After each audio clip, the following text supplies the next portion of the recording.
The President has met with his national security team this morning. The proposal was being discussed. I don't want to get ahead of the President or his national security team.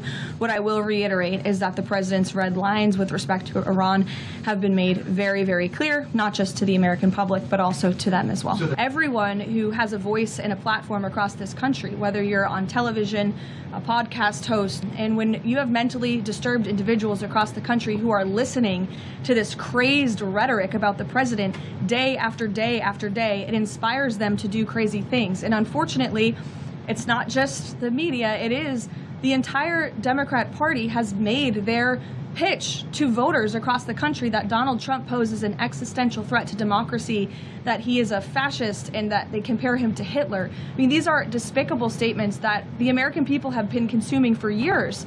And so many mentally perturbed individuals are led to believe these words are truth and then are inspired to act on it.